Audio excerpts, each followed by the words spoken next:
ஆண்டவர் சொன்ன அருமையான ஒரு வசனம், உன் தேவனாகிய கர்த்தர் தெரிந்து கொள்பவனையே நீ ராஜாவாய் ஏற்படுத்தணும். அல்லேலூயா. இஸ்ரவேல் தேசத்துல வேற யாரையும் ராஜாவா ஏற்படுத்தக்கூடாது. உன் சகோதரன் இஸ்ரவேல் தேவ பிள்ளைதான் உன்னை ஆள வேண்டும் என்பது வேத கட்டளை. எத்தனை புரியுது? நம்ம வார்த்தையில சொன்னா தேவ ஜனங்கள் தான் நம்ம ஆளணும், தேவ ஜனத்தை இன்னொரு தேவ ஜனம் தான் ஆளணும் அப்படின்னு பைபிள் நம்ம கற்றுத்தரக்கூடிய செய்தி. ஆனால் நம்ம நாட்டில் அது சாத்தியப்படுமா? யோசிச்சு பாருங்க. இன்னைக்கு நம்ம சொல்ல முடியாது, யாருக்கு நீங்கள் ஓட்டு போடுங்கன்னு சொல்ல முடியுமா?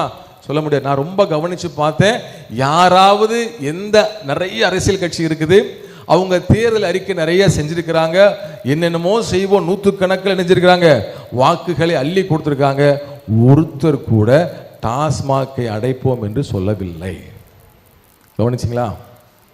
எத்தனை தேர்தல் அறிக்கை வந்திருக்கு, என்னென்னமோ சொல்றாங்க, ஆண்களுக்கு இலவசம், பெண்களுக்கு பஸ் இலவசம், எல்லாத்துக்கும் இலவசம். யாரு தான் காசு கொடுக்கறது பஸ் ஓட்டுறதுக்கு? எனக்கு தெரியல. எல்லாம் சொன்னாங்க, யாருமே இந்த டாஸ்மாக அடைப்போன்னு சொல்லவே இல்லை. அப்படி என்றால் என்ன பொருள்? கிறிஸ்தவர்களின் மிக முக்கிய நம்முடைய கோரிக்கை என்னது? டாஸ்மாக் எல்லாம் சுற்றி சுற்றி பார்த்துக்கிட்டே போனேன். முன்னெல்லாம் மெயின் ரோட்டில் ஹோட்டல்ஸ் இருக்கும், பெரிய பெரிய மால்கள் இருக்கும். ஆனால் இப்போ நீங்கள் பார்த்தீங்கன்னா, என் மனைவிட்ட சொல்லிகிட்டே போனேன், எல்லாம் பெரிய பெரிய ஹாஸ்பிட்டல்ஸ் தான் இருக்குது. மெயின் ரோட்டில் என்ன இருக்குது? ஹாஸ்பிட்டல்ஸ். அடுத்து ஃபெர்டிலிட்டி சென்டர், கருத்தரிப்பு மையம், எங்கே பார்த்தாலும் டயக்னோஸ்டிக் சென்டர். அப்படின்னா என்ன அர்த்தம்? எல்லா இடங்களிலும் வியாதிகள் பரவி இருக்கிறது. போதை அதிகரித்து அதிகரித்து தமிழ்நாட்டில் பிள்ளை பேறுகள் அற்ற ஒரு கூட்டமாய் மாறிக்கொண்டிருக்கிறோம். இத்தனை பேருக்கு நான் சொல்றது புரியுது? இல்லையா?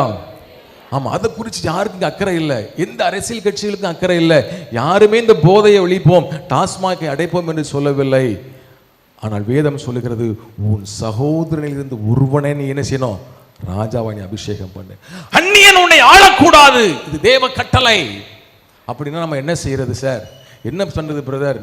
நம்ம கிறிஸ்டியன்ஸ் வர முடியுமா? முடியாது. ஆனால் வேதம் சொல்லுகிறது, நீ என்ன செய்ய? சகோதரனை நீ ராஜாவாக்கணும், இல்லை என்றால் ராஜாவாய் இருக்கிறவனை நீ சகோதரனாய் மாற்று. அல்லேலூயா. நான் சொல்றது புரியுதா புரியலையா? ஆமா. அப்ப சுவிசேஷத்தை நாம் சொல்ல வேண்டும். யார் ஒருவர் ஆளுகைக்குள்ளே வருகிறார்களோ அவர்களுக்கு ஆண்டோட வார்த்தைகளை சொல்லி சுவிசேஷம் அறிவித்து அவங்களை கிறிஸ்துக்குள்ள என்ன செய்யணும்? நடத்தணும். அதுக்கு நமக்கு என்ன செய்யறதில்ல? தரிசனம் வேணும். நீங்க நல்லா கவனிச்சு பாருங்க, நம்முடைய ரோல் என்ன நமக்கு தெரியல. அதுதான் பிரச்சனை. நான் ஒரு ஓட்டு போடுறேன், எனக்கு என்னங்க பெரிய பவர் வந்துட போகுது? கிறிஸ்டியானிட்டியில பெரிய வித்தியாசம் நம்மளால பண்ண முடியுமா? முடியும். அல்லேலூயா.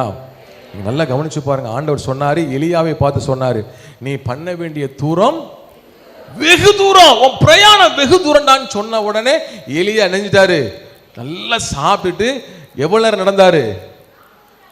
40 நாட்கள் விடிய விடிய விடிய நடந்துட்டான். என்ன காரணம்? ஆண்டவர் என்ன சொன்னார்? நீ பண்ண வேண்டிய பிரயாணம். ஆனா அதுவா அர்த்தம்?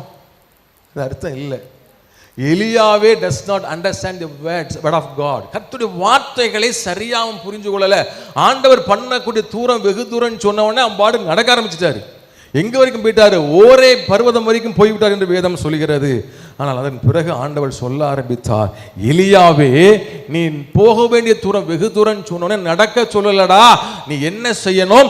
நீ சீரியாவின் மீது ஆசகேலை போய் நீ ராஜாவை அபிஷேகம் பண்ணு, யெகூவை இஸ்ரவேல் மேல் அபிஷேகம் பண்ணு, உன் ஸ்தானத்திலே எலிசாவை அபிஷேகம் பண்ணு. அல்லேலூயா.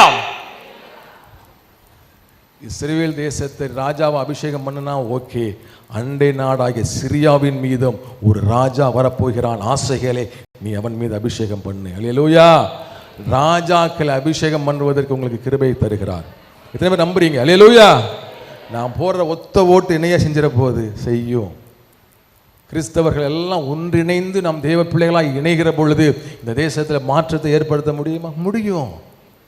ஆண்டவர் அப்படிப்பட்ட ஒரு நல்ல அபிஷேகம் நம்ம மேல வச்சிருக்கிறாரு. தேவ ஜனங்கள் நல்ல உண்மையா ஒரு மனமா நீங்க ஜெபம் பண்ண ஆரம்பிச்சீங்கன்னா இந்த தேசத்தின் தலையெழுத்து மாறுமா மாறாதா?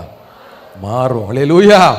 ஆமா, ஆண்டவர் உங்களை நம்பி தான் இருக்கிறார். அதனால தான் நம்ம வேதம் சொல்லுகிறது, உன் சகோதரில் ஒருவனை நீ ராஜாவா ஏற்படுத்து, இல்லையா அவனை நீ என்ன செய்யணும்?